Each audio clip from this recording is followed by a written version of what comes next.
যে দেশে prime minister একজন র্যাপার আর হোম মিনিস্টার একজন ডিজে, সেই দেশে তো সিনেমার মতো ঘটনা ঘটবেই। আমাদের প্রতিবেশী দেশে নতুন প্রাইম মিনিস্টার বালেন শাহ ছিলেন একজন র্যাপার। তাদের নতুন সরকার আসার পর নেপালে যা ঘটেছে সেটা শুনলে আপনিও হয়তো বলবেন এই সিনেমার শুটিং হয়তো আগে ইন্ডিয়াতে হয়েছিল। লাস্ট 15 দিনে নেপালে কি হয়েছে সেটা আপনি একবার শুনুন। সেই ইয়াং অ্যান্ড এডুকেটেড সরকার আসার পর নেপালে যা হয়েছে এখনো পর্যন্ত কোনো সরকার তা করতে পারেনি। প্রথমেই নেপালে ভিআইপি কালচার বন্ধ করেছে। বালেন শাহ নিজে গাড়ি চালিয়ে সবার সাথে দেখা করতে যায়। ছোট নেতা হোক বা প্রাইম মিনিস্টার, কারোর জন্য যেন কোনো ট্রাফিক জ্যাম যেন না হয়। সরকারি টাকায় কেউ বিজনেস ক্লাসে ট্রাভেল করতে পারবে না।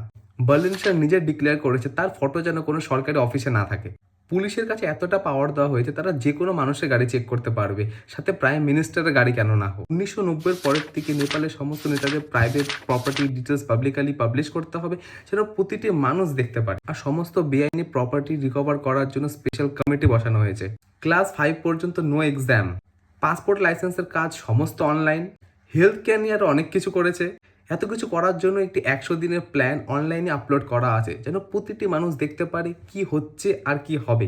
নেপাল পুরো পৃথিবীকে জানিয়ে দিয়েছে জেনজিরা খালি রিলস দেখতে নয়, পুরো দেশ সামলাতে পারে।